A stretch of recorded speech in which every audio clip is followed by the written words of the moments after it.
Bismillahirrahmanirrahim. Assalamualaikum warahmatullahi wabarakatuh.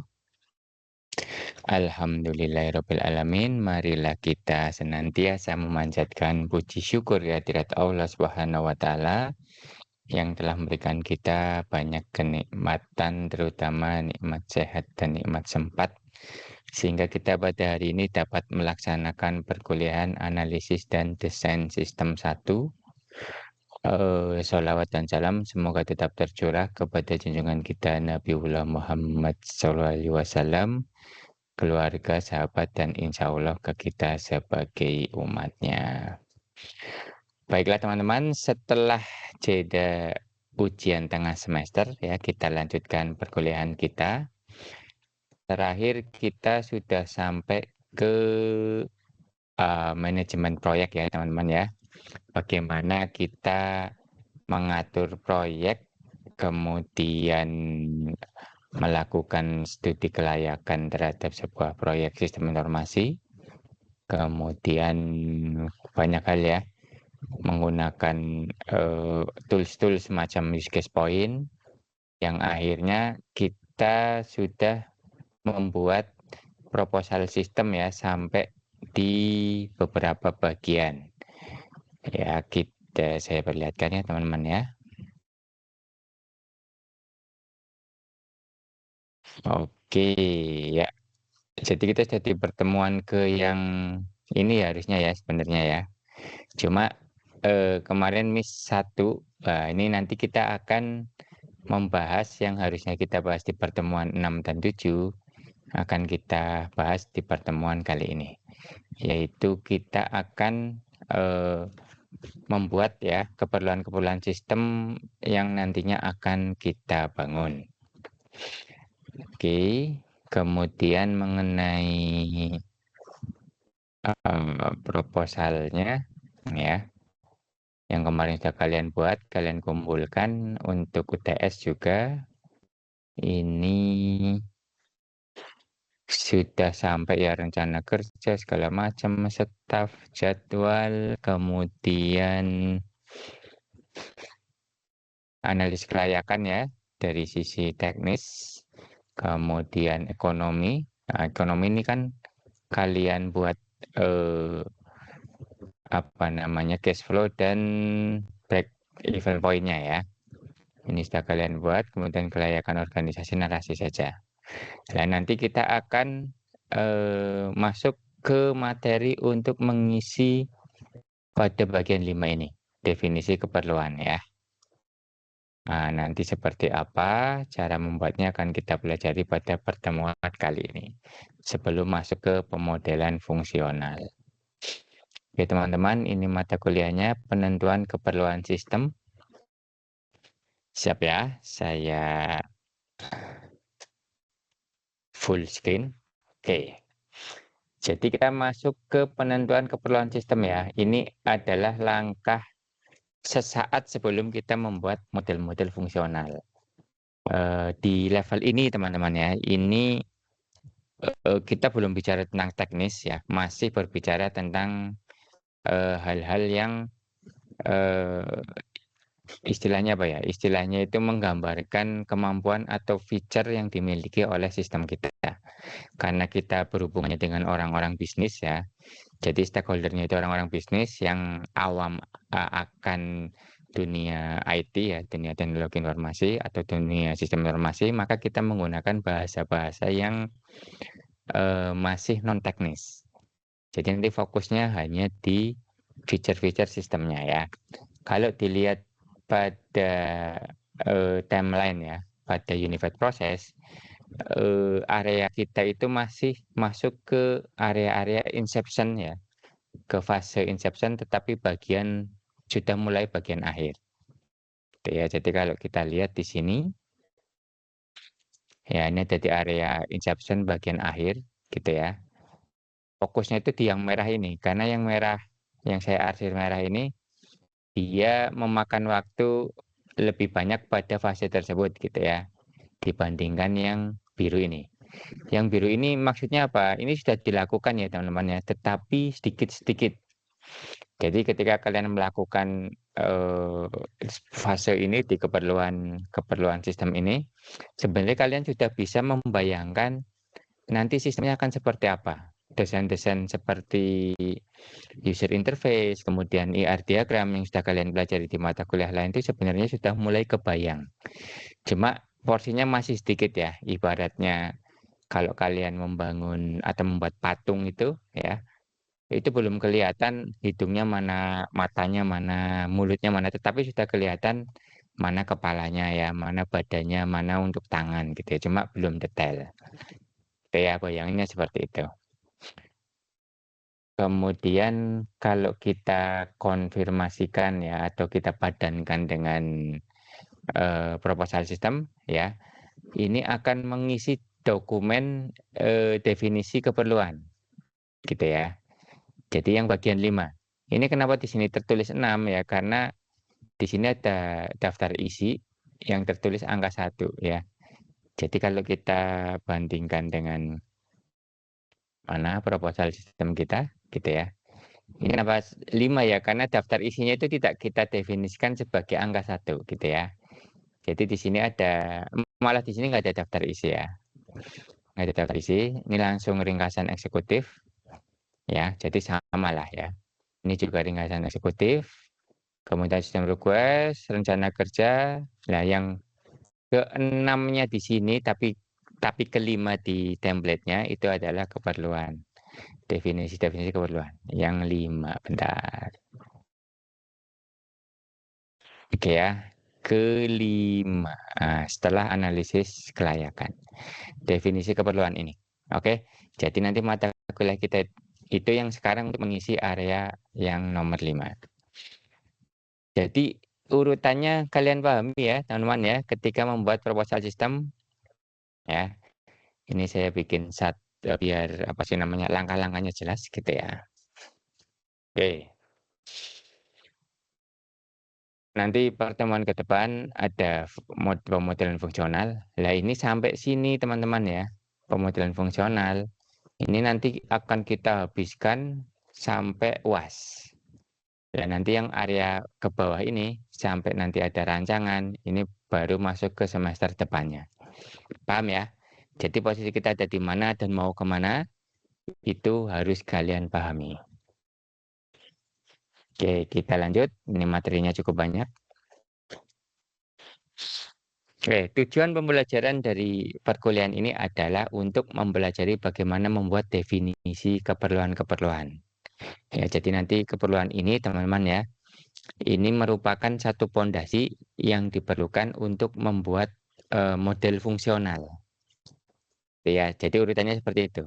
Tetapi tidak menampik ya, kalau misalnya kalian tahu keperluan-keperluan ini, kalian sudah bisa membayangkan seperti yang tadi saya bilang model-model yang lainnya, terutama user interface, bahkan rancangan itu sebenarnya sudah mulai dibuat. Karena pada dasarnya ketika kalian membuat sistem gitu ya, itu sebenarnya ya harusnya gitu ya, itu di apa ya, di benak kalian itu sudah mulai membuat ini yang menjadi antarmuka antara yang menghubungkan antara baik mesin ya ataupun manusia dengan sistem kita itu bentuknya seperti apa, itu sudah harus kalian mulai pahami ya. Kemudian untuk membuat definisi keperluan ini itu ada teknik ya, ada beberapa teknik yang bisa kita lakukan. Nanti tekniknya apa aja akan kita pelajari gitu ya. Kemudian teknik-teknik tadi itu kan banyak gitu ya. Nah, itu memiliki tempat dan waktu yang tepat untuk digunakan gitu ya. Misalnya untuk keperluan yang lebih detail kita menggunakan teknik apa. Ya, kalau kita ketemu sama stakeholder, bukan stakeholder, stakeholdernya kan ada banyak ya.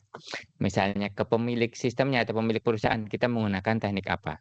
Kalau ketemu nanti dengan pengguna langsungnya, kita akan menggunakan teknik apa. Kalau ketemu dengan misalnya manajer, kita menggunakan teknik apa, nanti akan kita jelaskan ya. Kemudian kita akan mempelajari bagaimana mendapatkan keperluan sistem menggunakan beberapa cara ya. Jadi nanti ada 5 cara gitu ya. Sorry, ada 4. Bagaimana kita akan mendapatkan keperluan sistem melalui wawancara, melalui joint application design, gitu ya, menggunakan kuesioner atau menggunakan analisis dan observasi dokumen. Lah empat-empatnya ini teman-teman ya, ini seyogianya kalian kerjakan gitu ya, ketika membuat sistem. Karena nanti akan kita lihat ya, masing-masing memiliki kelebihan dan kekurangan, kemudian kapan dipakai gitu ya. Kemudian pembelajaran berikutnya tujuannya adalah untuk mempelajari teknik-teknik pendokumentasian. Nah, jadi setelah kalian melakukan kegiatan tadi itu kan ya, kan mendapatkan catatan-catatan tuh. Lah catatan-catatan tadi itu kita dokumentasikan. Nanti akan kita pelajari juga cara membuat dokumentasi seperti peta konsep gitu ya, story card dan task list. Kemudian memahami kapan menggunakan sub teknik untuk mendapatkan keperluan. Kemudian yang terakhir adalah kita bisa memulai untuk membuat proposal sistem. Ya sebenarnya maksudnya memulai itu ya. Jadi rangkaian sebenarnya teman-teman ya. Rangkaian ketika kita membuat urutan dari awal itu ya, membuat ringkasan eksekutif sampai ke bawah ini gitu ya. Itu sebenarnya dia satu rangkaian yang jadi satu sebenarnya ya. Bukan yang ini tersendiri gitu ya, karena kita masih dalam level pembelajaran, maka biar mudah kan kita breakdown dan kita urutkan. Tapi sebenarnya itu satu rangkaian gitu ya, gitu, satu rangkaian sehingga kita bisa membuat proposal sistem sampai titik definisi keperluan. Karena sampai titik definisi keperluan, ini kita masih bicara tentang proses bisnisnya ya. Jadi teknisnya itu nggak ada.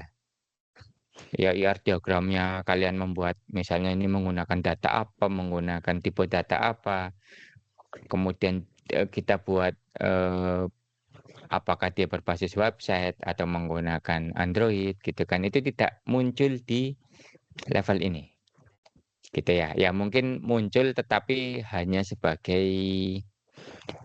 apa ya, gambaran-gambaran yang sekilas saja.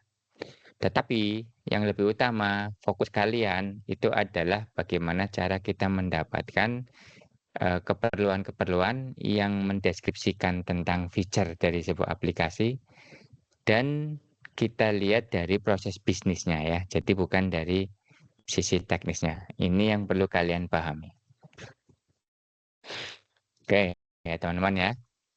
Nah, sekarang introduction-nya ya teman-teman ya, bahwa proses pengembangan sistem ini ya teman-teman ya, itu intinya adalah untuk mentransformasi sistem yang sudah ada ya menjadi sistem yang akan dibangun dengan kemampuan feature atau feature yang lebih baik.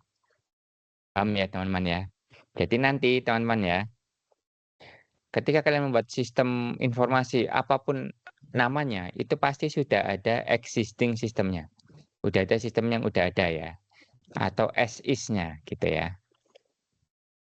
Nah, tentunya pengembangannya akan kita buat sebuah sistem yang mengembangkan as is ya, sistem yang sudah ada itu menjadi sistem yang nantinya akan kita bangun, yang disebut sebagai to be. Ya, tentunya fiturnya lebih baik gitu ya. Misalnya nih, di dalam sebuah perusahaan udah ada sistem akuntansi. Kita ingin membuat sistem akuntansi lagi tetapi yang lebih bagus gitu ya. Bisa per bagian, per modul, atau mungkin karena kita ingin mengintegrasikan banyak hal ya, bisa jadi itu bisa jadi kita rombak yang baru sama sekali gitu ya, bahkan penggunaan teknologinya segala macam gitu ya. Jadi intinya itu teman-teman ya, bagaimana kita mentransformasi sistem yang sudah ada menjadi sistem yang nantinya akan kita bangun tentunya dengan feature dan kemampuan yang lebih baik. Oke. Nah, untuk itu teman-teman ya, itu diperlukan keperluan-keperluan. Keperluan apa yang harus di apa sih namanya? Diejawantahkan ya, atau yang harus diselesaikan gitu ya. Nah, Ini merupakan langkah yang paling penting dari seluruh proses LDS ya. Ini udah saya kasih merah nih, karena memang ini penting banget. Ketika kalian membuat keperluannya tidak apa ya, tidak bagus gitu ya, atau istilahnya nglambiar gitu ya, tidak kompak, tidak real gitu ya, maka yang akan kalian lakukan berikutnya itu akan cenderung malah ke arah yang lebih parah. Jadi ini penting teman-teman ya. Oke, kenapa? Karena perubahan-perubahan ya itu akan lebih mudah dilakukan pada tahap ini. Jadi ini dipastikan benar ya. Misalnya nih, tiba-tiba ada tambahan, Mas saya ingin ada report ya. Nanti report berupa 1, 2, 3. Nah, misalnya 1, 2, 3 ini nanti feature tadi itu baru kita ketahui nanti gitu ya. Kemungkinan besar akan merubah banyak hal gitu kan. Bisa jadi report tadi itu membutuhkan data-data yang harus tersedia, tetapi karena tidak kita pikirkan, maka data tersebut itu tidak kita sediakan dari awal. Maka nanti akan terjadi perubahan banyak hal ya, mulai dari basis datanya, mulai dari codingan kelasnya segala macam, gitu ya. Karena apa? Ada survei teman-teman ya, lebih dari 50% kegagalan-kegagalan pengembangan sistem ini terjadi karena masalah yang berhubungan dengan identifikasi keperluan yang tidak lengkap. Tidak lengkap atau baru kepikiran nanti di belakang ya, alias berubah-ubah sepanjang pengembangan sistem. Ini survei yang sudah dilakukan. Ya, jadi kenapa pengembangan sistem informasi selalu gagal? Itu adalah karena kegagalan kita dalam membuat definisi keperluan. Oke ya. Nah, proses iteratif dan inkremental ya sebagai karakteristik, ini bukan karak. Ini saya ada tipe ya. Masih ada tipe aja. Jadi analisis perancangan sistem berbasis objek teman-teman ya. Ini memiliki karakteristik iteratif dan inkremental. Tujuannya adalah apa? Ya untuk menjadi adaptif gitu ya. Sehingga kalau ada misalnya perubahan-perubahan itu kita bisa coba gitu ya, beradaptasi terhadap perubahan tersebut, gitu kan. Nah, jadi perubahan-perubahan kecil itu harus diidentifikasikan dan diimplementasikan secara inkremental. Sehingga sistem itu akan berevolusi ya. Jadi jangan kebalik ya, ini berevolusi ya, bukan berevolusi. Evolusi sama revolusi itu lain. Kalau revolusi itu perubahannya sangat cepat, kalau evolusi itu perubahannya sedikit demi sedikit. Ya jadi nanti akan fokus ke perubahan sedikit, yang penting bisa implementasikan. Dan nanti misalnya ada feature baru, kita implementasikan berikutnya. Gitu ya, teman-teman ya. Oke, kita lanjut. Nah, tujuan dari penentuan keperluan itu adalah untuk mengubah keperluan bisnis aras tinggi ya. Aras itu level ya. Jadi level tinggi, high level ya. Jadi kan ada dokumen permintaan sistem tuh. Nah, itu menjadi keperluan sistem yang lebih detail. Jadi dari dokumen permintaan sistem gitu akan kita ubah menjadi keperluan sistem. Gitu ya.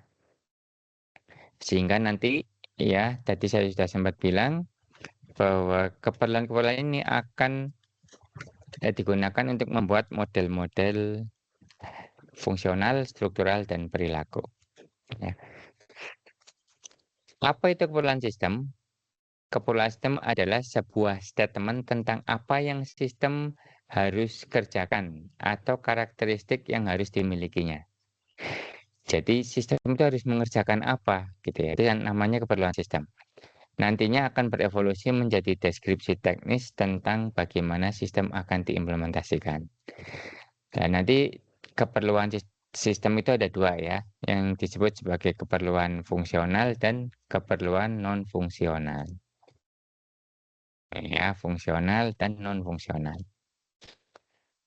Nah, keperluan fungsional ini berhubungan dengan proses dan data. Jadi nanti SOP-nya seperti apa, gitu ya, proses bisnisnya seperti apa, yang sudah diterjemahkan ke dalam proses secara sistem ya. Kemudian data-data yang diperlukan seperti apa, ini namanya keperluan fungsionalnya. Nah, kita kan tujuannya adalah mengolah data menjadi informasi ya. Jadi mengolah itu kan prosesnya. Ya.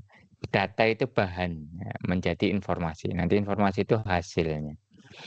Sehingga dari informasi yang kita miliki ya kita dapat melakukan pengambilan keputusan agar bisnis kita berjalan dengan baik.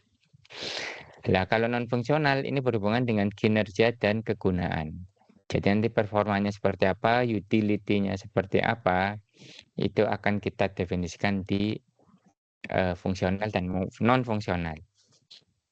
Nah, ini sejalan dengan proposal template kita ya. Jadi template proposal kita ini di sini ada, kita gedein aja ya. Ada keperluan non fungsional ya. Nanti keperluan non fungsional itu ada 4 macam. Operasional, kinerja, keamanan, budaya dan politik. Nah, ini contohnya ya. Nah, sederhana, cukup sederhana. Cuma ini berbicara banyak hal loh ya. Tidak apa namanya sembarangan ini, walaupun terlihat sederhana. Gitu ya. Nanti kalian harus membuat ini di proposal sistemnya. Kemudian ada keperluan fungsional ya, ini 52. Ini contoh keperluan fungsional. Ya, nanti kalian buat seperti ini juga, gitu ya. Oke, paham ya teman-teman ya. Kita lanjut. Terus apa lagi? Nah, definisi keperluan. Nah, sekarang keperluan itu sebenarnya apa sih teman-teman ya? Itu nanti, bentar, ini apa ya? Oke, jadi keperluan-keperluan tadi itu ya teman-teman ya, itu dibuat garis besarnya apa, gitu ya, benang merahnya apa. Kemudian tentukan prioritasnya ya, urutan-urutannya. Kemudian informasi yang didapatkan akan menjadi landasan bagi alur kerja berikutnya untuk mendefinisikan cakupan sistemnya juga. Nah, ya ini contoh dari definisi keperluan gitu ya. Yang atas ini ada, ini contoh ya teman-teman ya. Contoh yang lebih keren lagi itu sebenarnya ada di sini gitu ya. Nih ya. Nih non fungsional itu seperti ini gitu ya. Paham ya? Kemudian yang fungsional seperti ini. Nanti kalian baca, kalian pelajari. Ini contoh yang lebih sederhana. Jadi ini bayangkan teman-teman ya. Ketika kalian membuat sistem booking rawat jalan ya, appointment system. Ya, ingin membuat SI, sistem informasi untuk pasien dapat membooking jadwal rawat jalan. Nanti pasiennya ya dapat mendaftarkan diri secara online maupun offline. Ini nanti studi kasus ini ya teman-teman ya, ini akan kita bahas terus sampai ketika kita membuat model-model yang lain gitu ya. Jadi silakan ini dipahami benar ya. Jadi bayangkan nih kalian ingin membuat sistem booking rawat jalan. Nah, nanti akan muncul nih di sini. Keperluan non fungsionalnya itu kayak apa? Mungkin keperluan apa namanya operasionalnya ya. Ini kita lihat nih. Keperluan operasional itu sistem akan beroperasi pada lingkungan Windows. Gitu ya. Sistem dapat apa namanya terhubung ya dengan printer secara wireless. Nah, ini apa namanya keperluan eh, operasionalnya ya. Tapi yang masuk ke kategori non fungsional. Kemudian sistem harus dapat melakukan backup secara otomatis pada setiap akhir hari. Paham ya? Jadi yang bagian operasional itu sistemnya harus seperti apa sih? Nah, ini nanti akan mendasar ini. Bagaimana kalian membuat backup pada tiap akhir hari gitu kan? Secara teknisnya ya. Bagaimana kita akan melakukan koneksi kepada printer secara wireless. Berarti ini menggunakan Bluetooth ya. Atau tergantung printernya nanti. Kalau WiFi atau Bluetooth terserah ya. Yang penting secara wireless. Kemudian yang ini akan beroperasi pada lingkungan Windows. Oke. Kemudian keperluan kinerja nih ya. Sistem dapat menyimpan apa namanya? Pendaftaran baru itu dalam waktu 2 detik. Jadi ketika kalian ngeklik mau booking nih ya. Ya, saya booking ketemu dokter ini jam sekian. Nah, itu harus 2 detik selesai. Jadi nunggunya nggak terlalu lama. Keluarnya itu nggak lama ya. Nah, ini namanya keperluan kinerjanya. Dan nanti ini akan mempengaruhi bagaimana cara kalian melakukan penyimpanan ya, kemudian arsitekturnya, kemudian menggunakan CPU jenis apa gitu kan. Dengan asumsi misalnya ya, misalnya dalam 1 menit nih ada orang yang mengakses secara simultan sebanyak 100 orang misalnya. Kalau dia dalam 2 detik harus bisa menyimpan gitu kan. Berarti dia 1 detiknya itu harus bisa menyimpan 1 minimal ya, atau 1,5 gitu kan. Nah, nanti kalian ukur bisa tuh. Ketika kita ngeklik save gitu ya, nanti respon dari servernya itu berapa milisecond atau berapa detik. Ya, kalau ternyata masih terlalu pelan ya harus ditambahkan kekuatan servernya ya, atau tambahkan CPU-nya atau tingkatkan RAM-nya gitu kan.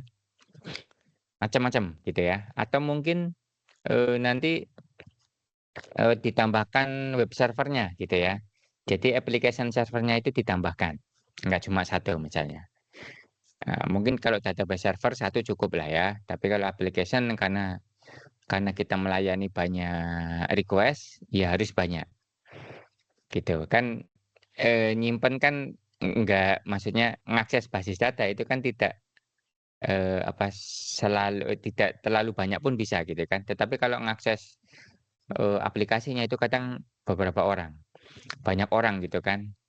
Mungkin ada yang cuma ngelihat jadwal dokter, ya ada yang benar-benar mau melakukan booking. Nah, ini melakukan booking berapa detik itu bisa hitung. Gitu ya teman-teman ya. Kemudian secara kinerja yang kedua ini ada juga nih, sistem ini dapat apa namanya, eee, loading. Jadi ini loadingnya ya, kalau ini ketika nyimpen ada appointment, kalau ini loadingnya. Jadi ketika usernya ngeklik mau lihat jadwalnya, saya sih sudah apa namanya, booking jadwalnya itu kapan, itu kurang dari 2 detik juga.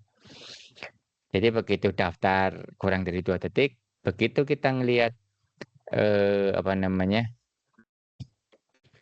jadwalnya kapan, itu juga kurang dari 2 detik. Ya, ini namanya keperluan performan. Termasuk nanti di dalamnya ketika kalian coding untuk mengurangi atau meningkatkan kinerja itu seperti apa juga ada teknik-tekniknya ya. Ada server set rendering, ada client set rendering gitu ya, nanti bisa diatur. Ya, jangan kayak misalnya SIM baru kita ya teman-teman ya, klik jadwalnya apa gitu kan, keluarnya itu sampai 10 detik baru muncul. Nah, itu karena tidak ada keperluan kinerja seperti ini. Harusnya kalau ada kita definisikan di dalam proposal sistemnya itu harus dievaluasi ya. Harus dicari itu penyebabnya apa. Apakah codingannya, apakah memang servernya yang bermasalah atau gimana. Gitu ya teman-teman ya. Ini contoh dari keperluan kinerja. Kemudian contoh dari keperluan keamanan gitu ya. Itu contohnya ini. Hanya dokter yang dapat menentukan bahwa mereka itu apa namanya, ready-nya kapan ya. Jadi misalnya nih dokter sudah dikasih jadwal, dia praktek pada hari misalnya Senin, Rebo, dan Sabtu misalnya ya. Nah itu mereka bisa ngeset apakah hari-hari itu mereka itu bisa melakukan pemeriksaan apa tidak. Gitu kan. Ya mungkin tiba-tiba ya setelah dijadwal ada keperluan mendadak. Nah, maka dokter boleh ngeset dan hanya boleh dokternya. Ya, jadi ini di sini ada namanya restriction ya, dari aktor yang akan melakukan perubahan-perubahan data tertentu gitu ya. Kemudian ada lagi nih hanya manajer yang dapat memproduksi jadwal. Oke, jadi yang ngelis jadwalnya itu manajer. Jadi dokter itu tidak bisa dia tiba-tiba misalnya mencetak jadwal gitu ya. Kemudian ada keperluan budaya dan politik. Ya, karena di sini tidak ada ya ditulis saja. Tidak ada yang perlu diantisipasi. Tetapi kalau ada ya perlu ditulis di situ. Misalnya nih, kalau kalian membuat apa ya? Membuat sistem akuntansi misalnya ya. Ada keperluan untuk perpajakan misalnya ya, undang-undang ya maka ditulis di situ. Gitu ya, harus comply ya. Comply itu bahasa Indonesianya apa ya? Harus bisa menegakkan peraturan perundang-undangan tentang pajak misalnya. Ya, kalau membuat sistem tentang apa namanya? Akuntansi gitu ya. Oke, di keperluan non fungsional ada yang mau ditanyakan teman-teman? Ya, gambarnya seperti itu ya. Kalau di contoh yang ada di mana? Di mana ya tadi ya? Di sini. Nah, ini lebih detail lagi teman-teman ya. Gitu ya. Lebih detail nih di sini. Ini sebenarnya sama juga sih, cuma versi yang lain gitu ya. Misalnya dari keperluan operasional itu harus dapat beroperasi pada semua web browser ya, termasuk di dalam lingkungan mobile. Ya, berarti ini pikirannya harus mampu membuat secara progresif, bukan progresif ya, apa namanya, yang bisa mengikuti ukuran layar itu, bukan interaktif, secara iya progresif ya, secara progresif gitu. Kemudian dapat terintegrasi pada sistem klinik yang ada sekarang gitu ya, dan seterusnya. Nih, ini contoh dari keperluan secara kultural dan politik ya. Ini harus comply ya, harus menegakkan aspek-aspek HIPA, nah, gitu. Nggak tahu nih HIPA mungkin ini undang-undang tentang kesehatan gitu ya. Kayak ini nih sistem dapat ya menegakkan semua peraturan-peraturan tentang klinik kesehatan gitu ya. Gitu ya. Compliant with all regulation is imperative. Nah, ini benar kalau udah imperatif ini berarti itu wajib bener ya. Wajibnya itu tebal gitu ya, besar ya. Itu mengikuti regulasi tentang kesehatan gitu ya. Maksudnya itu seperti itu, teman-teman ya. Kemudian ini yang fungsional ya, ini lebih banyak lagi. Oke. Nanti silakan kalian bisa pelajari contoh keperluan fungsional yang ada di template maupun yang ada di slide ini ya. Nah ini lebih sederhana nih, ini karena untuk pembelajaran nggak apa-apa lah ya. Jadi keperluan fungsionalnya itu ya ini yang benar-benar secara fungsi itu sistemnya itu bisa ngapain gitu ya. Kalau di sini nih fungsinya itu sistem bisa melakukan pembukingan gitu ya. Mengatur pembukingan ya. Jadi pasien dapat melakukan pembukingan baru, pasien dapat merubah booking yang sudah dilakukan ya. Ini booking ini appointment ya. Jadi appointment system. Sebenarnya artinya ya kayak booking sih ya. Cuma booking juga bahasa Inggris kan. Mungkin karena lebih mudah saya pakai istilah booking aja. Dan kita menjadi istilah kita sehari-hari gitu ya. Kemudian pasien dapat melakukan pembatalan booking gitu ya. Paham ya? Jadi memanage appointment itu seperti itu. Kemudian dapat membuat jadwal. Nah, manajer itu dapat melihat jadwal secara harian gitu ya, ngecek maupun ini melihat maupun mencetaknya gitu.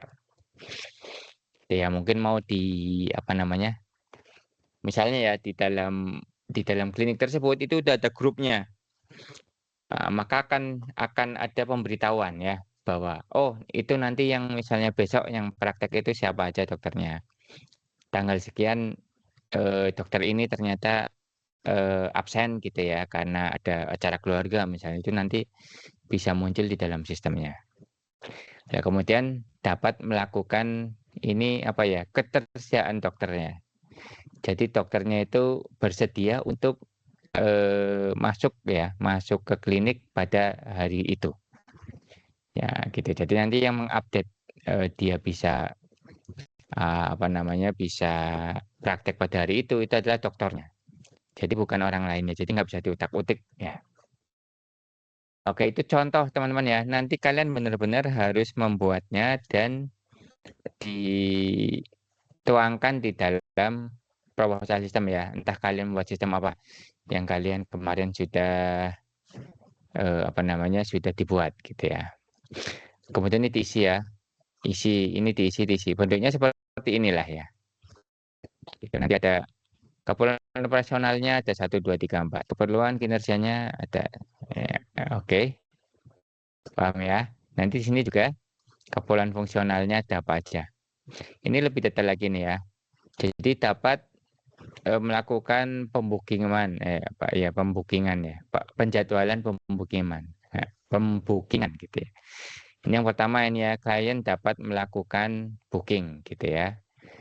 Kemudian sistem dapat menampilkan jasa-jasa apa yang bisa dikerjakan di klinik tersebut ya.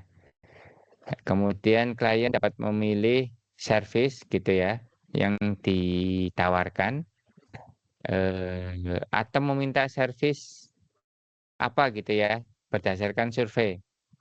Jadi nanti ini sistemnya memang agak beda ya sama yang di sebenarnya sama-sama klinik ya, cuma karena yang di slide itu hanya untuk pembelajaran, sedangkan yang di template ini untuk apa sih aplikasi yang sebenarnya, maka yang template ini akan lebih detail. Ya, kemudian ini ada nih informasi booking ya itu dapat dapat diperlihatkan ya. Kemudian ketersediaan secara real time gitu ya. Kemudian lah ini ada white time-nya itu bisa kelihatan nih, keren banget ya. Jadi misalnya nih sekarang dokter yang sedang kita mau booking itu tadi itu sedang melayani pasien keberapa kan bisa ketahuan kan gitu. eh, Sedang melayani pasien apa, kemudian pasien keberapa, kemudian kita bisa ditentukan sebaiknya datang jam berapa. Kan enak kan? Jadi tidak nunggu gitu. Kita tinggal lihat sistemnya aja. Lihat sistemnya apakah kita harus berangkatnya itu jam berapa gitu kan. Gitu ya. Dan seterusnya silakan ini nanti dipelajari lagi. Ya nanti kalau udah kalian lakukan ATM, jadi amati tiru modifikasi yang disesuaikan dengan sistem yang akan kalian buat. Paham ya teman-teman ya? Jadi isinya cuma itu. Nah nanti setelah ini kita akan lihat bagaimana sih cara menentukan ada keperluan non fungsional dan fungsional yang sudah dicontohkan tadi. Kita lanjut ya. Oke, jadi nanti teman-teman ya, ketika kalian menganalisis mau memasukkan atau mengelis gitu ya, keperluan non fungsional dan fungsionalnya itu kalian bekerja sama dengan stakeholder. Ya, stakeholder ini sebenarnya bukan cuma pengguna ya, ada pemilik, ada pengguna langsung gitu kan, atau orang-orang lain gitu ya, atau lembaga atau orang lain yang berkepentingan. Nah, nanti tujuannya apa? Untuk memverifikasi teman-teman ya. Misalnya nih, kalian menentukan seperti tadi, Pak, saya benar nggak nih keperluan fungsional dan non fungsionalnya itu seperti ini? Ya, dari hasil wawancara kan kalian menyimpulkan seperti ini, kemudian kalian akan lakukan verifikasi gitu kan. Kalau ternyata bukan, ya diubah lagi, terus aja ya. Kemudian sambil kalian melakukan prioritas gitu ya. Mana yang lebih penting, mana yang kurang penting. Yang lebih penting taruh di atas, yang kurang penting taruh di bawah gitu ya. Sampai kalian patut-patutkan gitu ya dengan jadwal, dengan keperluan yang lain gitu ya. Misalnya nih sistem ini harus jadi misalnya Dalam waktu 3 bulan ya harus lebih diprioritaskan lagi. Mana yang bisa kalian deliver ya, kalian bawa itu ya, atau kalian tunjukkan dalam waktu yang sudah ditentukan tadi. Oke ya. Kemudian lakukan proses ini teman-teman ya. Proses itu proses apa? Proses verifikasi, kemudian ubah, prioritas. Itu sepanjang alur kerja analisis gitu ya. Hati-hati dengan scope creep. Nah, ini sudah pernah kita bahas kemarin. Yang tiba-tiba ada agenda terselubung, bukan agenda terselubung sih. Biasanya begini teman-teman. Ketika kita membuat ngobrol gitu ya, itu nanti banyak muluk-muluk ya. Jadi permintaan yang muluk-muluk dari stakeholder ini. Mas ini seperti ini nih ya. Mereka nggak sadar untuk mewujudkan keinginan yang muluk-muluk itu perlu usaha dan perlu biaya. Tentunya dengan didasarkan pada sistem yang sekarang ada gitu kan. Kalau sistem sekarang yang ada itu sudah keren dan hanya ingin menambah misalnya ke reporting saja gitu ya. Ya mungkin mudah, cepat ya, butuh biaya yang tidak banyak. Tetapi kalau yang muluk-muluk ternyata tidak didukung oleh sistem yang ada alias sistem yang ada tidak cukup untuk memenuhi muluk-muluk tadi, kan kita harus membangun dulu kan. Nah gitu. Itu kalian harus bisa nih memberikan arahan, panduan gitu ya, ngasih saran gitu, "Pak itu kejauhan," gitu ya. "Kita buat yang ini dulu, itu nanti," gitu ya. Karena apa? Kita biayanya terbatas, waktunya terbatas, gitu ya. Atau mungkin biaya terbatas, waktunya tidak terbatas misalnya ya, tetapi mungkin SDM kita belum cukup, atau SDM kita belum mampu. Nah, misalnya ke arah situ SDM kita belum mampu, Pak, harus di-training dulu gitu ya. Dan nanti kayak gitu kan muncul prioritasnya, mana dulu. Pokoknya geser-geser lah, selama masih di level analisis, maksudnya itu ya teman-teman ya, itu nggak apa-apa gitu ya, nggak apa-apa karena hanya sekedar, tulis ya, menulis kayak sekedar kita membuat rencana gitu ya. Jadi belum kita praktekkan, belum kita eksekusi ibaratnya. Jadi nanti, tujuannya itu agar ketika kita nanti melakukan eksekusi, rencana tersebut itu benar-benar matang, gitu ya. Kemudian yang ini apa nih? Keperluan yang memenuhi kebutuhan tetapi tidak berada di dalam cakupan sekarang, gitu ya, bisa ditambahkan pada perbaikan. Ya, makanya ada yang namanya versi ya. Jadi misalnya ada klinik sistem versi 1. Nah, itu udah kita buat nih ya. Kemudian, "Pak, oke ini udah kita buat nih." Dan kebetulan ketika membuat klinik sistem versi 1 gitu ya, itu ada beberapa kebutuhan yang, bisa kita tambahkan lagi. Ah, nanti kita bikin project baru, klinik sistem versi 2 dan seterusnya. Ya jadi kebayang ya, enak ya kerjanya ya, tidak, istilahnya apa ya, kalau kalau selama ini kan apalagi kalau saya lihat tuh kalau kakak kelas kalian bikin sistem atau bukan kakak kelas ya, kalau kalian lihat di tempat lain dia bikin sistem ya langsung coding sebenarnya salah gitu ya. Perlu ada analisis-analisis. Justru ini lebih penting ya sebelum nanti kita sampai ke coding. Oke ya. Nah, ini masalah-masalah pada saat menentukan keperluan nih teman-teman ya. Nanti kalian akan menemukan masalah-masalah nih. Yang pertama masalah itu adalah analis tidak memiliki akses kepada pengguna yang sebenarnya. Ini berbahaya juga ya. Alih-alih kita mendapatkan informasi yang berguna, bukan berguna ya, yang tepat lah ya. Karena kita tidak memiliki akses kepada pengguna yang sebenarnya, maka nanti hasilnya juga tidak akan bagus gitu ya. Jadi ini kalian pastikan ya agar memiliki akses kepada pengguna yang sebenarnya. Intinya itu teman-teman ya. Kemudian spesifikasi keperluan kurang memadai. Jadi ketika kalian membuat keperluan-keperluan tadi itu ya kurang memadai juga gitu ya. Itu harus kalian cari tuh spesifikasinya gitu ya. Kemudian nanti kalian akan menemukan beberapa keperluan yang tidak diketahui pada saat di awal proyek. Nah, ini biasanya kerasa kalau sudah mulai masuk ke fase berikutnya. Misalnya nih, ketika fase perancangan gitu ya, perancangan user interface. Oh, ternyata untuk membuat user interface seperti ini dengan proses bisnis seperti itu diperlukan data-data yang seperti ini. Ah, gitu kan. Dan nanti keperluan tadi itu bisa dimunculkan, makanya kita nanti bekerjanya secara iteratif dan incremental tadi gitu ya. Muncul keperluan-keperluan baru ya kita harus secara adaptif melakukan itu. Oke, kadang-kadang ya nanti ada masalah lagi, kita sangat sulit untuk memverifikasi dan memvalidasi. Jadi keperluan yang tadi sudah kita rinci gitu ya, itu akan kesulitan kita validasi gitu ya. Nah, kalian harus pahami perbedaan antara validasi dan verifikasi ya. Gitu. Makanya tulis ya, di situ ada memverifikasi dan memvalidasi. Validasi itu mengecek apakah keperluan-keperluan yang tadi sudah kita daftarkan itu, yang sudah kita list itu sesuai dengan kebutuhan sistemnya. Bahasa Inggrisnya itu, are we building the right system? Apakah kita membangun sistem yang benar? Gitu ya. Kalau verifikasi itu mengecek apakah sistem yang dibuat telah sesuai dengan keperluan sistem.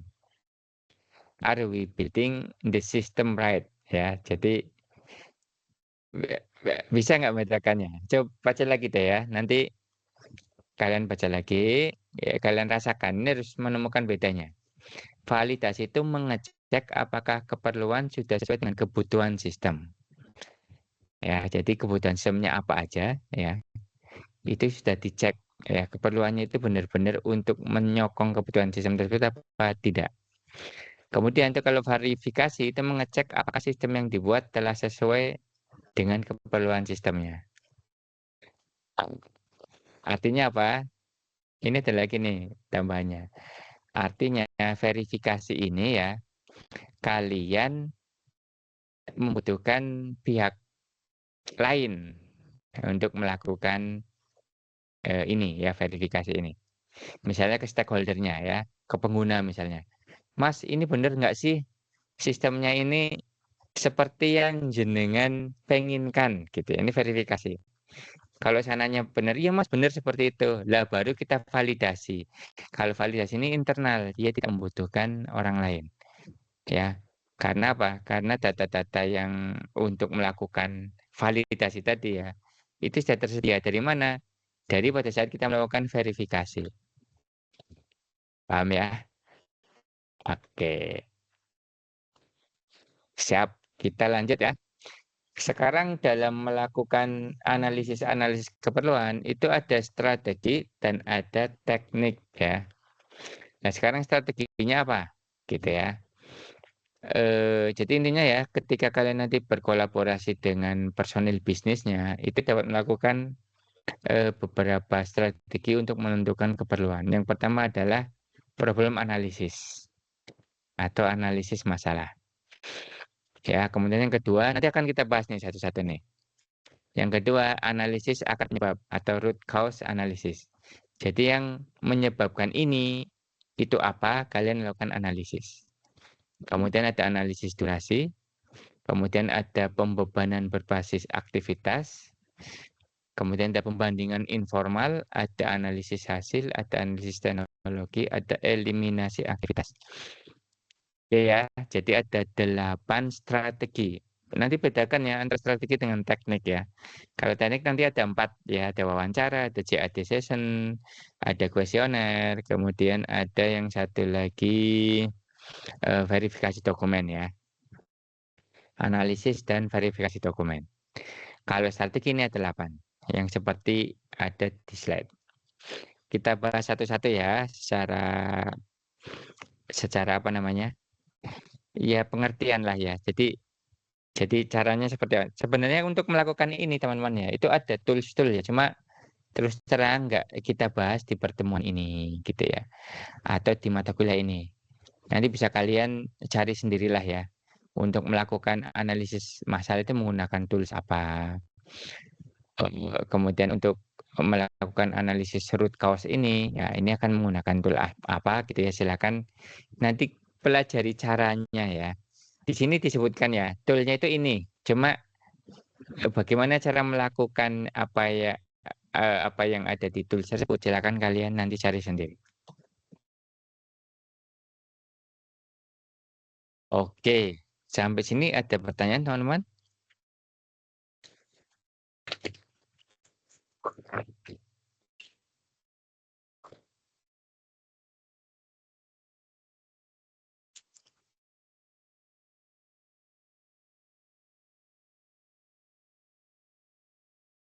Oke, lanjut ya.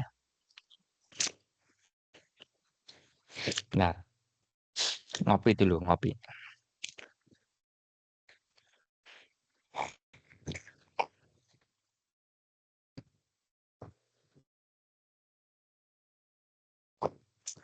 Teman-teman, nanti kalau kalian benar-benar ya membuat sistem, mempraktekkan apa yang kita pelajari, menarik banget.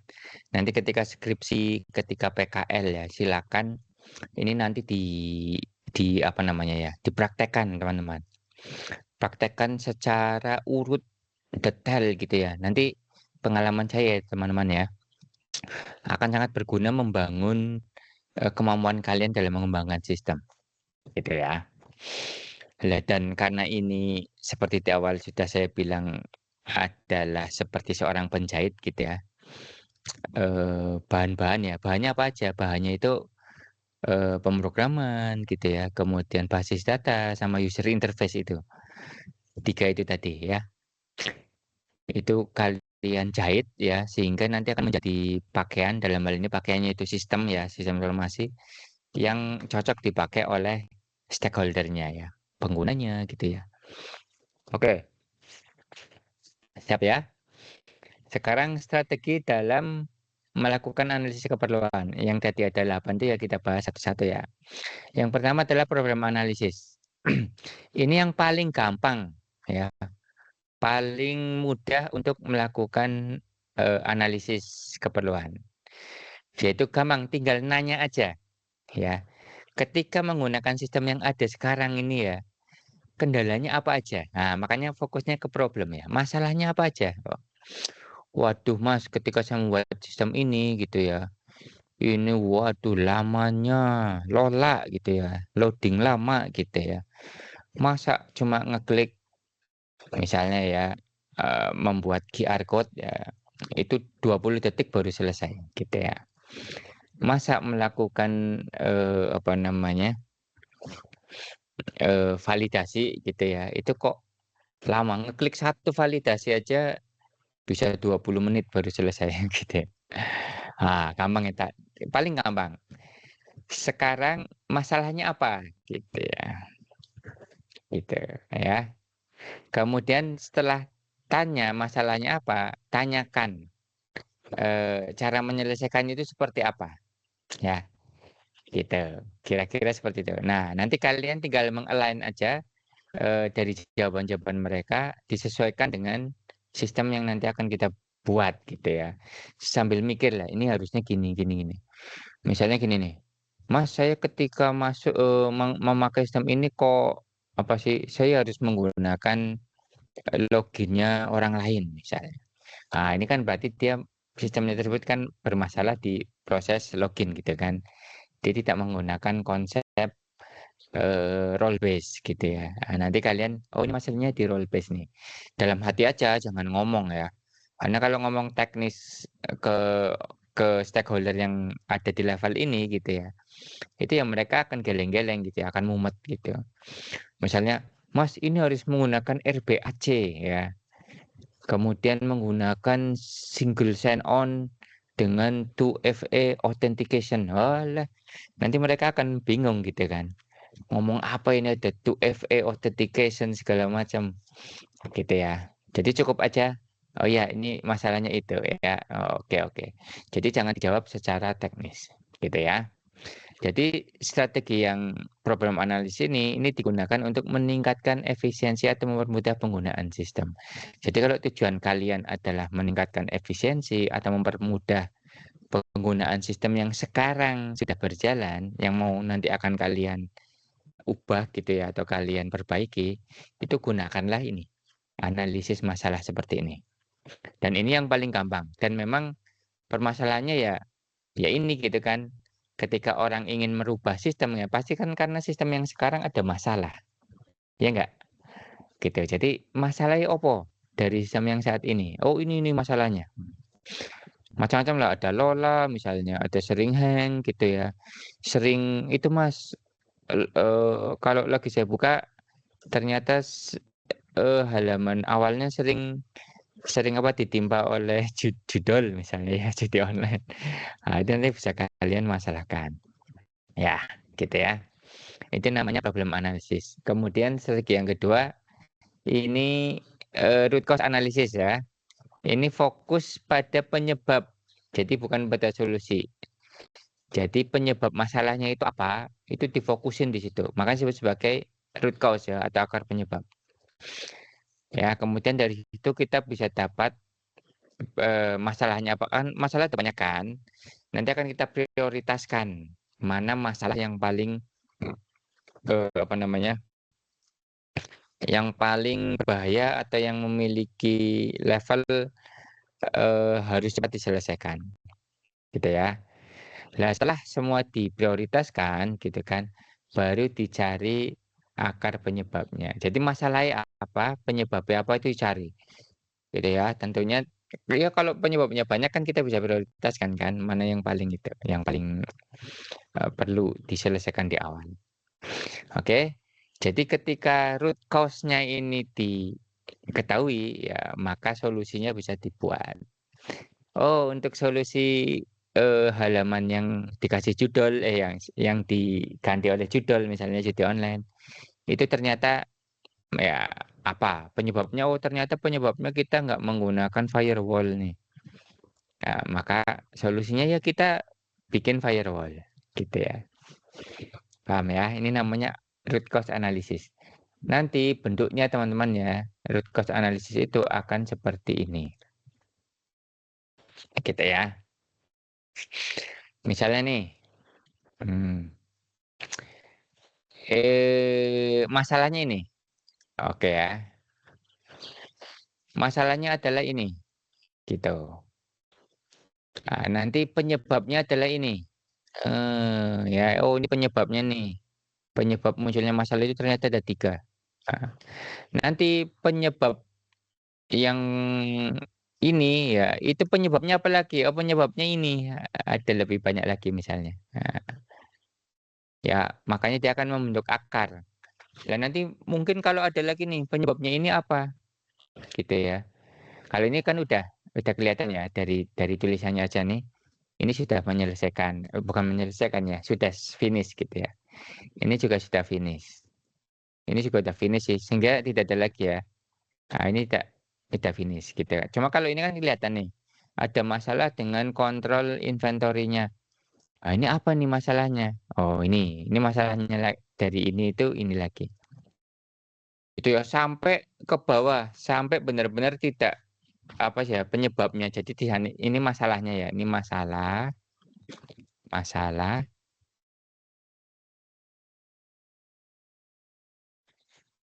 Ya, ini penyebab ya. Nah, ini penyebab. Jadi yang di bawah ini itu menjadi penyebabnya dari masalah yang ini. Ya.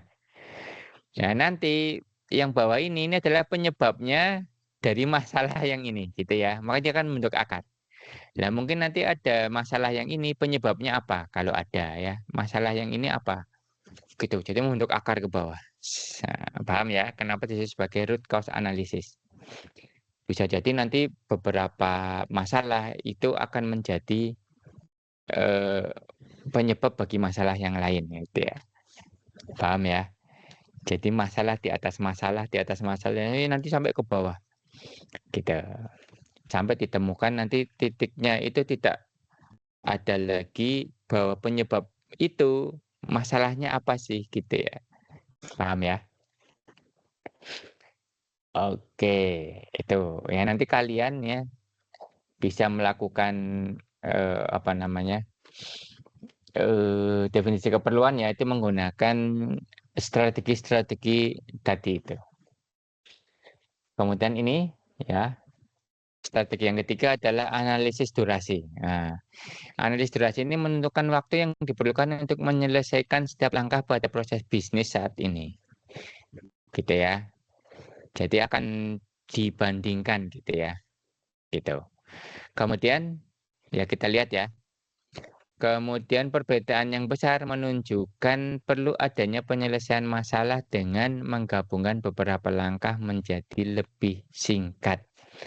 Ini disebut sebagai proses integration atau melakukan beberapa langkah secara bersamaan atau namanya proses parallelisation. Parallelisation ya. Jadi kalian lakukan analisis durasi gitu ya. Misalnya proses untuk pendaftaran mahasiswa itu berapa lama sih gitu ya. Itu bisa nggak kita lakukan efisiensi dengan cara melakukan proses integration atau proses parallelisation ini. Paham ya teman-teman ya? Ini tujuan dari analisis durasi itu untuk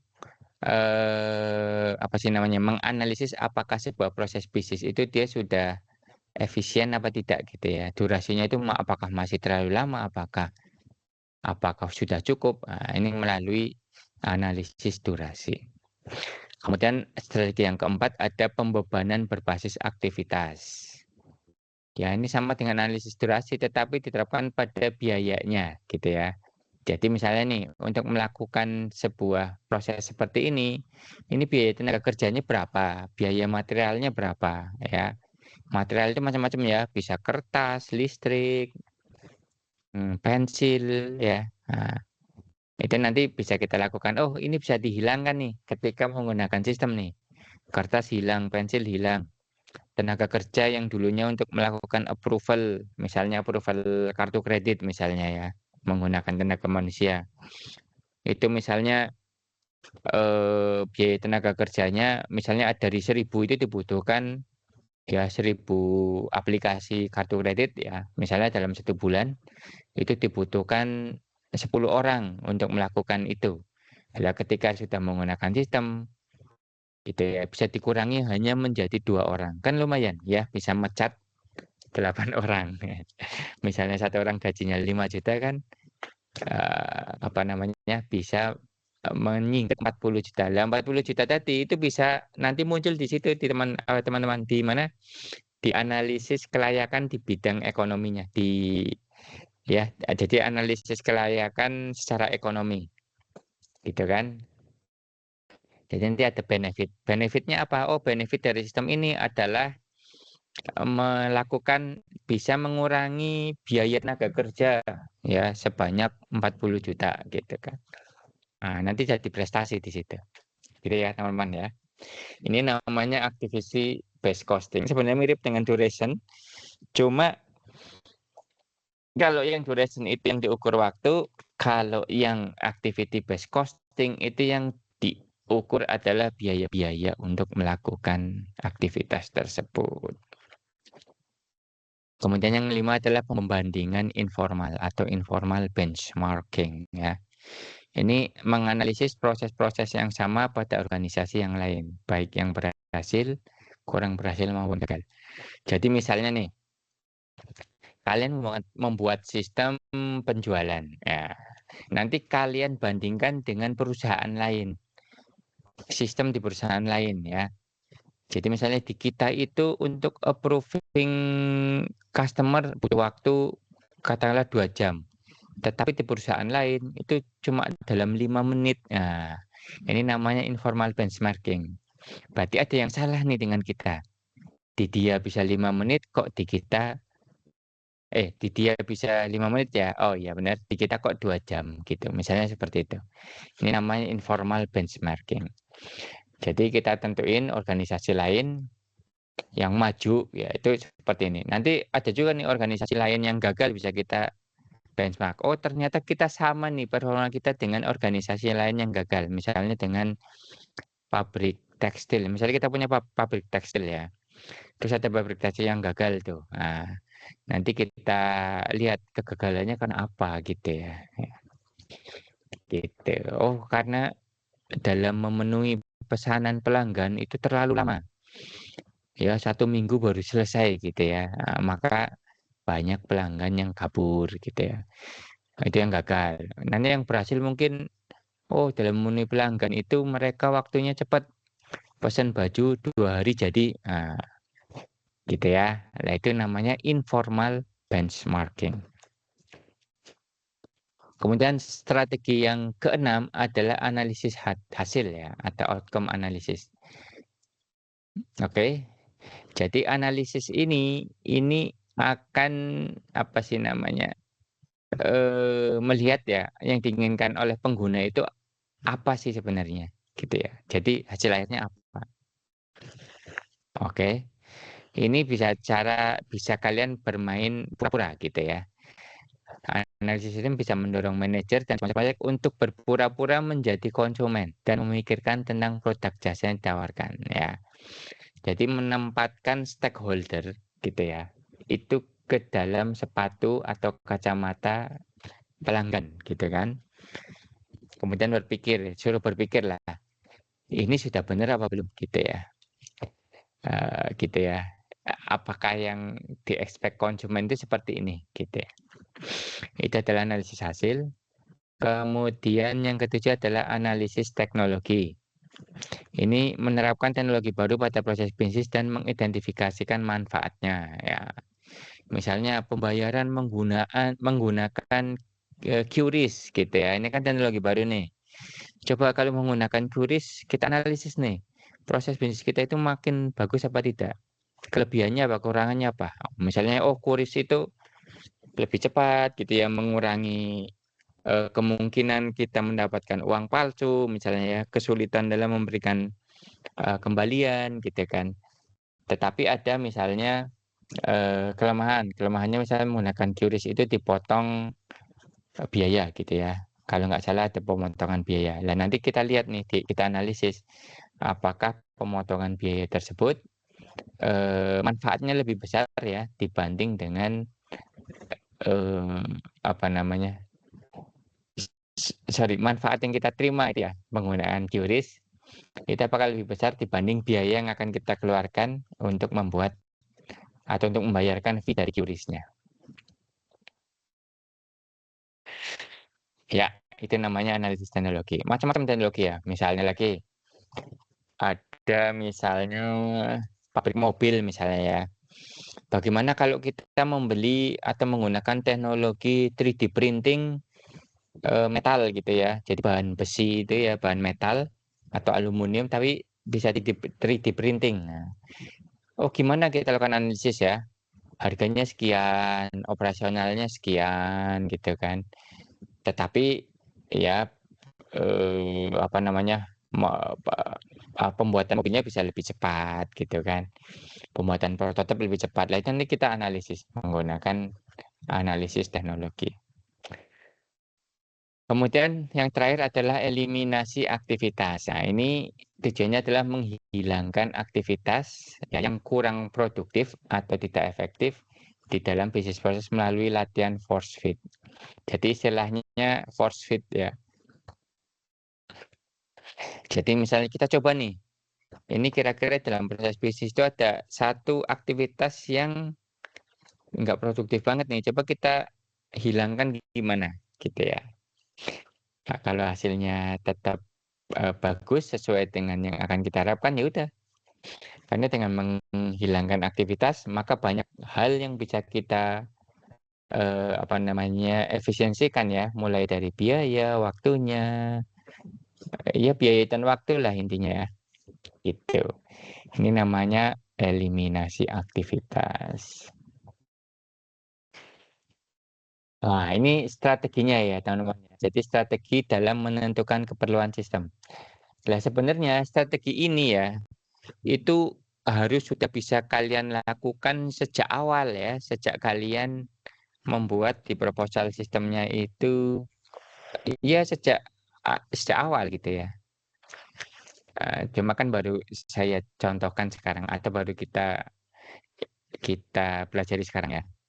Jadi ketika membuat rencana kerja segala macam ya, itu harus kita melakukan itu sebenarnya ya, rencana staf segala macam. Cuma memang kita itu kan dipelajarinya step by step ya. Jadi yang harusnya kita lakukan dalam satu waktu, itu kita breakdown dulu biar kalian paham maksudnya, gitu ya. Jadi memang ini dari satu analisis kelayakan sampai sini teman-teman ya, sampai definisi keperluan. Pokoknya sampai sebelum pemodelan. Nah, ini sebenarnya satu langkah gitu ya. Satu langkah yang dilakukan ya. Tetapi karena kita dalam proses pembelajaran, maka dipecah-pecah. Gitu ceritanya. Oke, lanjut ya. Oke, sebelum lanjut, ada yang mau ditanyakan?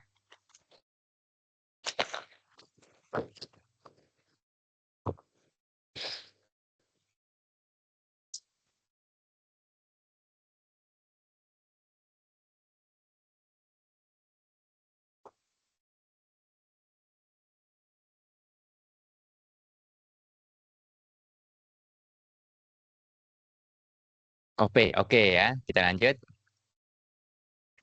Tadi itu kan strateginya ya. Strategi itu bagaimana kalian menggunakan tools ya. Kemudian tekniknya itu caranya itu gimana gitu ya. Itu ada 5 teknik gitu ya. Yang pertama adalah wawancara, kedua pengembangan aplikasi bersama atau joint application development. Kemudian yang ketiga adalah kita membuat kuesioner, kemudian kita berikan untuk diisi oleh apa namanya stakeholder gitu ya. Kemudian yang keempat kita melakukan analisis dokumen. Kemudian yang kelima adalah observasi. Jadi teknik ini ya teman-teman ya itu digunakan untuk mengungkap semua keperluan ya. Jika diungkap belakangan akan sangat sulit untuk digabungkan. Ini ya, saya tambahkan deh. Sangat sulitnya itu saya bikin tebal, merah, untuk digabungkan dan berpotensi menyebabkan skop creep ya. Oke.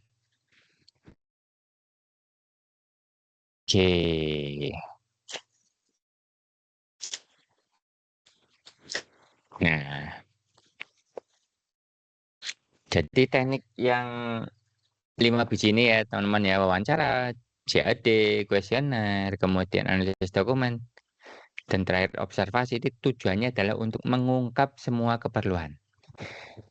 Nah, di proses kalian melakukan teknik-teknik ini teman-teman ya, ini ada tujuan yang terselubung ya, dalam artian positif ya. Maksudnya terselubung itu sambil menyelam minum air, yaitu adalah membangun dukungan dan kepercayaan di antara para stakeholder. Ini jangan pengguna nih.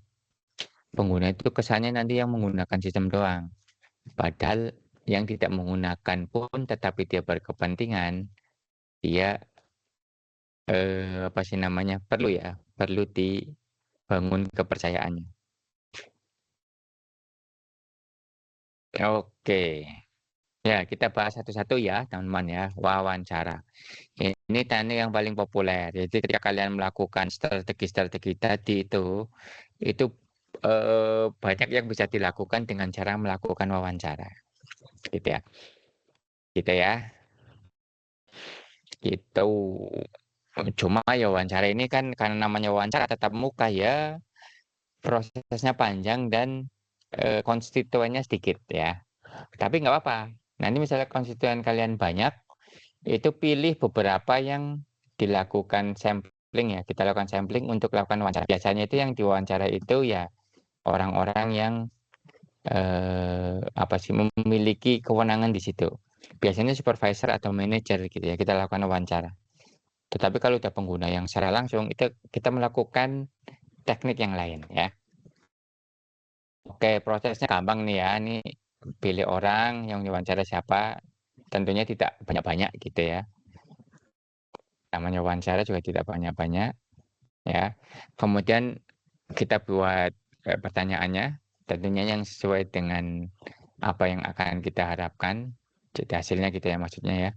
Kemudian mempersiapkan wawancara bisa terstruktur, tidak terstruktur dengan urutan logis, melakukan wawancara ya itu melalui pendekatan top down atau bottom up, kemudian menindaklanjutin. Oke, ini cepat saja teman-teman ya, karena ini mudah saja gitu ya. Misalnya nih, contoh jadwal wawancara. Itu ada nama, ada posisinya apa, tujuan wawancaranya apa, harus dijelaskan gitu ya.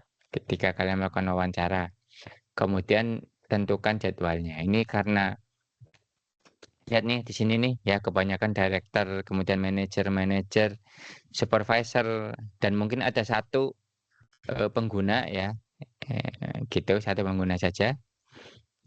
Maka ya kalian harus bisa apa namanya melakukan penjadwalan yang ketat lah ya, karena ini yang diwawancara ini orang-orang penting semua nih, gitu ya. Direkturnya nih, direktur akuntansi gitu ya, itu yang ditanya. Dan makin ke atas itu yang ditanyakan itu tentang strategi ya. Kalau yang makin ke bawah itu yang ditanyakan adalah implementasi gitu ya, strategi sama sama praktek implementasinya seperti apa. Oke, nanti ada jenis pertanyaan ya. Ini contoh pertanyaan tertutup, ini contoh pertanyaan terbuka, ini contoh pertanyaan menyelidik. Ya, jadi kalau tertutup itu yang jawabannya ya, tidak, 10, 1 gitu ya. Misalnya laporan bulanan gitu ya. Penjualan, ya ini close ended. Jadi jawabannya itu bukan satu yang ngawang-ngawang ya, tetapi to the point gitu ya. Kalau open ended itu ada subjektivitas di sini gitu ya. Misalnya, menurut Anda bagaimana sih sistem yang sekarang itu ya, ya. Nanti kan ngomongnya baik ya, banyak gitu ya, bukan baik ya. Ya sistem yang sekarang sebenarnya sudah bagus gitu ya. Cuma sayang gitu ya. Paling begitu ya jawabannya ya. Nah, nanti sayang itu kan kalian pakai strategi yang mana? Oh, tapi sayang berarti itu ada masalah ya. Jadi nanti kalian membuat root cause analysis atau menggunakan problem analisis. Paham ya? Jadi bedakan antara teknik dengan strateginya. Teknik itu cara kalian mengungkap, strategi itu cara kalian apa namanya menyelesaikannya, gitu ya. Jadi mengungkap sama menyelesaikan. Kemudian kalau pertanyaan menyelidik itu yang lebih detail lagi ya. Mengapa bisa terjadi seperti itu? Gitu ya. Why? Gitu. Gitu kan. Apakah ada masalah yang dihadapi pada siapa setiap hari gitu kan. Nanti tanya, mengapa seperti itu? Gitu ya. Bisa kamu kasih contohnya gitu ya. Contohnya apa gitu ya. Misalnya, bisa dong diterangkan lebih detail? Nah, ini namanya pertanyaan-pertanyaan menyelidik. Oke, kemudian strategi wawancara itu bisa top down, bisa bottom up ya. Top down itu maksudnya dari yang umum dulu ya, kemudian makin detail, makin detail, makin detail, atau dibalik ya. Nanya yang detail-detail dulu, baru nanti kita tahu nih, oh ternyata permasalahan utamanya di sini, gitu ya. Ini namanya top down sama bottom up. Kemudian setelah melakukan wawancara itu ada hasilnya ya. Ini hasil wawancara itu harus dituangkan, kira-kira template-nya seperti ini, gitu ya. Ditulis di situ ya. Interview dengan siapa gitu kan. Dia apa namanya jabatannya apa? Yang menginterview siapa? Tujuan interview apa? Terus hasil interview apa? Gitu kan. Kemudian permasalahan apa nih yang terjadi? Sorry, bukan permasalahan apa yang terjadi. Dari hasil ini ya, summary itu kita bisa nyari gitu ya, informasi yang lebih detail lagi ke siapa gitu ya. Open item itu berarti dia ada item-item ya atau hasil-hasil dari wawancara yang masih menggantung ibaratnya ya. Kenapa masih menggantung? Karena yang diwawancara ini tidak tahu detailnya biasanya. Tidak tahu detailnya atau belum tahu jawabannya. Gitu ya. Kemudian biasanya wawancara kan direkam ya, minta nih persetujuan ini saya rekam ya. Ya, direkam terus dibikin transcription-nya gitu itu lebih enak ya. Oh, ini omongan yang ada di summary ini transkripnya loh, jadi tidak bohong gitu ya. Ada dasarnya. Paham ya? Jadi kita akan melakukan wawancara ya seperti itu. Ya, pilih orangnya, kemudian tentukan jadwalnya, kalian coba membuat pertanyaan-pertanyaan, kemudian bisa didetailkan dengan pertanyaan-pertanyaan yang lebih menyelidik, kemudian hasilnya seperti apa, silakan dituangkan dalam catatan hasil wawancara ini. Template-nya ini aja dipakai ya. Oke, dipahami ya. Termasuk nanti ada transkripnya ya. Kemudian kita melakukan strategi yang kedua adalah joint application development ya. Ini intinya apa? Intinya mengadakan rapat besar gitu ya, dengan beberapa stakeholder gitu ya. Pokoknya format rapat lah ya, ya. Bisa secara elektronik atau mungkin anonim ya. Kalau misalnya permasalahannya adalah hal-hal yang sensitif ya, yang orangnya takut diwawancarai ya bisa bisa anonim gitu ya. Kemudian apa lagi? Ya intinya seperti wawancara, cuma banyak orang di situ. Ya, karena banyak orang sehingga kita bisa melakukan semacam apa ya? Semacam mengadu ya, bukan mengadu ya. Jadi intinya gini, setelah kalian melakukan wawancara gitu ya, biasanya perlu JAD untuk melakukan namanya apa ya, verifikasi dan ya melakukan verifikasi lah di antara mereka. Bener nggak sih yang diomongin orang ini gitu ya. Gitu. Ya, teman-teman ya. Termasuk kalau memang sensitif ya bisa melakukan secara anonim gitu ya. Kemudian oh iya, ini balik lagi ke CAD ya. CAD itu biasanya begini teman-teman ya. Itu bisa seharian gitu ya melakukan CAD. Seharian ya dari pagi sampai sore atau kadang-kadang di tempat tertentu, misalnya nyewa tempat di hotel gitu kan. Oke kita lakukan CAD misalnya di puncak selama 3 hari. Nah, nanti kita rapat di situ. Biasanya kan kalau kita lakukan dengan sambil refreshing segala macam, itu hasilnya bisa bagus gitu ya. Yang penting pelaksananya ya dalam hal ini panitianya ini sudah siap gitu ya dengan apa yang akan dicari dalam sesi CAD ini. Nah, kemudian ada kuesioner nih ya.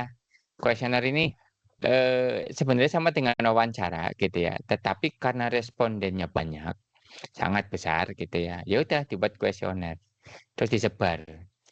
Ya bisa menggunakan kertas atau sekarang ya pakainya elektronik saja lah. Misalnya menggunakan Google Form gitu ya. Gitu. Ya, silakan di ya kuesioner lah. Nah, nanti ini cara memilih kuesioner, cara membuat kuesioner segala macam, melakukan kuesioner lah ya. Mulai dari memilih responden, merancang kuesioner, mengelolanya, kemudian menindaklanjuti. Ini rancangan kuesioner yang baik nih, perlu di apa namanya, perlu kalian pahami ya. Ketika membuat kuesioner itu teman-teman ya, misalnya ada 10 pertanyaan, ya mungkin 20 pertanyaan ya. Itu mulai dengan yang ringan-ringan dulu, gitu ya. Kemudian dibikin semacam bagian-bagian ya. Jadi pertanyaan misalnya yang menanyakan satu hal itu dikelompokkan dengan pertanyaan yang memiliki keterkaitan dengan hal-hal tersebut gitu ya. Jadi jangan asal gitu ya. Kemudian jangan letakkan pertanyaan-pertanyaan yang penting di akhir kuesioner ya. Setelah ada pemanasan, pertanyaan penting baru penutupnya ya. Oke. Terus satu halaman juga jangan terlalu banyak ya, misalnya maksimal 3 atau 4, mending next ya halaman berikutnya. Kemudian hindari singkatan, ya singkatan-singkatan, ya karena bingung nanti ya. Kemudian pertanyaannya itu jangan bias gitu ya, atau menggunakan istilah. Kemudian pertanyaan dikasih angka, lakukan mengetes, ya, jadi dites ya. Jadi sebelum kalian menyebarkan kuesioner, dites dulu lah ke teman kalian atau ke kolega yang lain. Kemudian respondennya sedapat mungkin dibuat anonim saja, karena akan lebih mendapatkan hasil yang maksimal ya. Oke, itu tentang kuesioner. Kemudian analisis dokumen nih teman-teman. Nah, ini salah satu teknik dalam menentukan keperluan yang maha penting menurut saya dan jarang dilakukan oleh orang-orang. Yaitu apa? Melakukan analisis dokumen.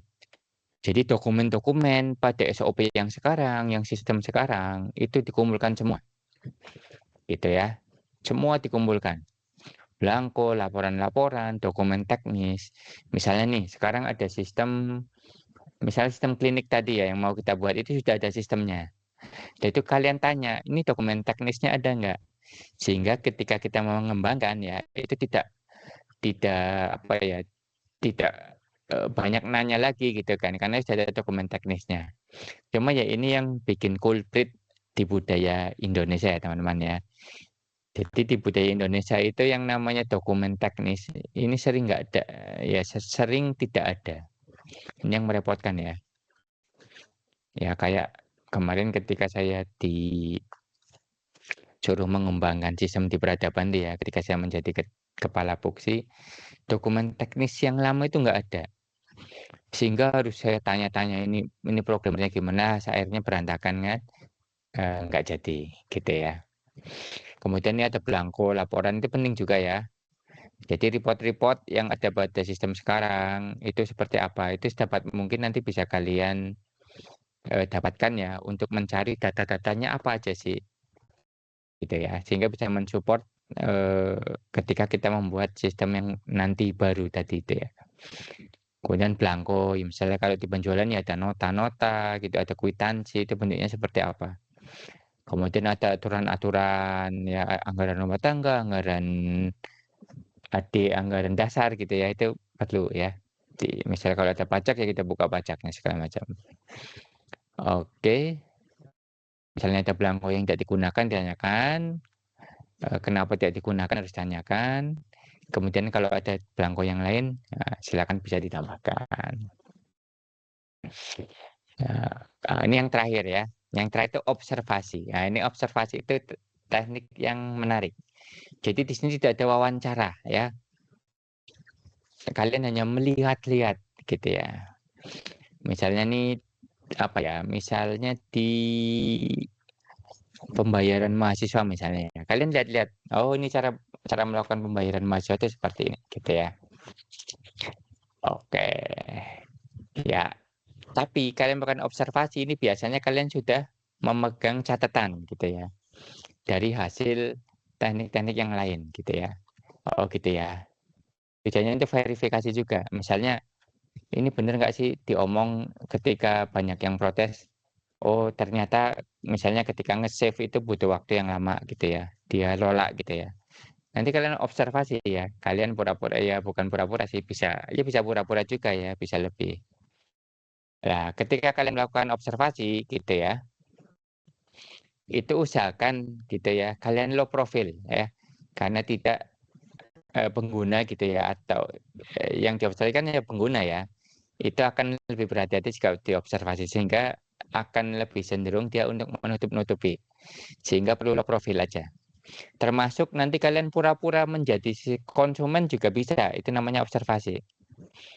Misalnya nih kalian perlu membuat sistem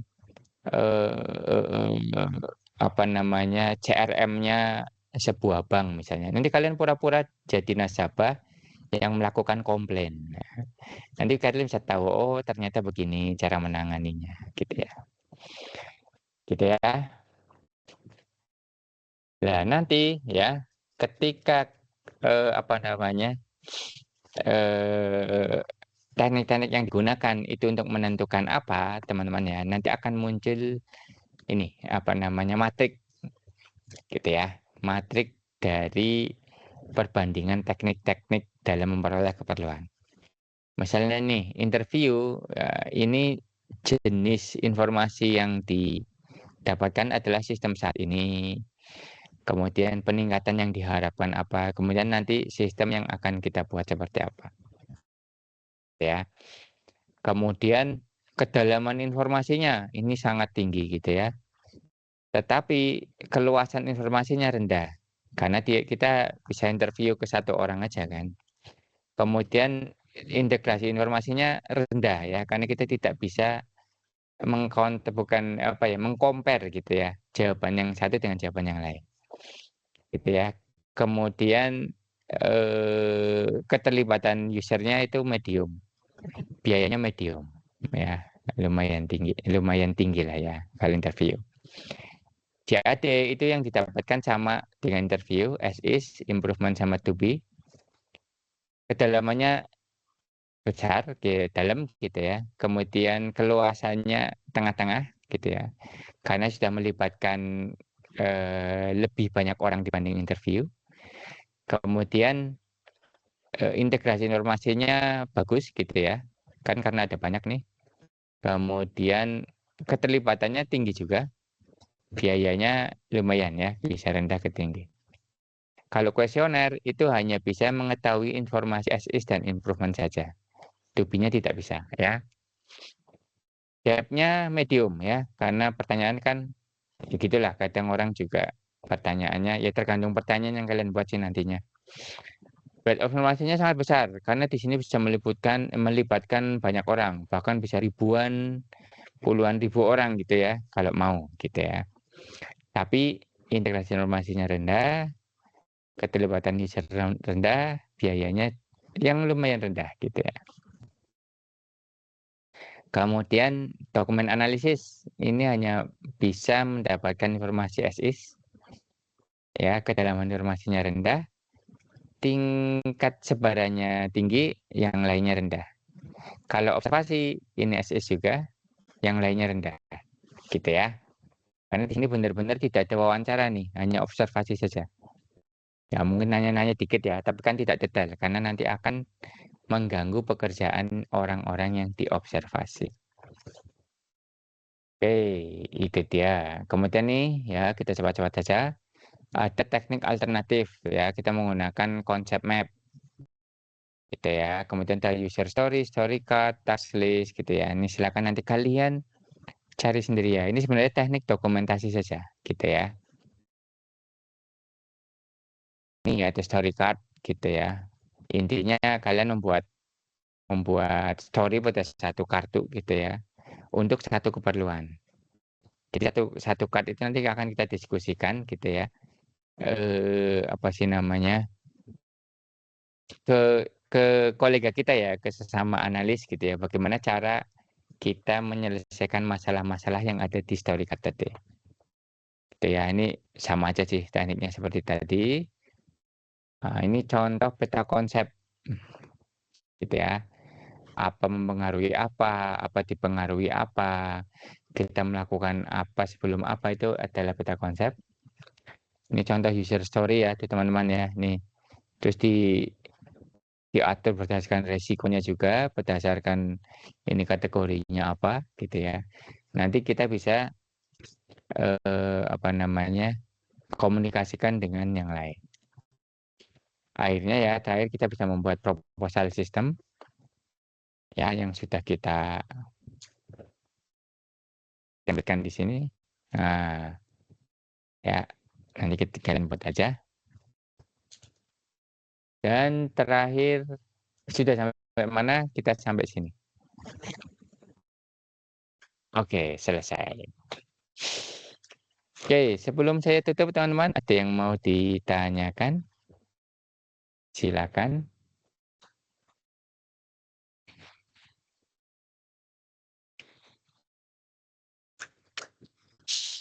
Oke, kalau tidak ada, Ya, mungkin kalian ada kuliah lagi.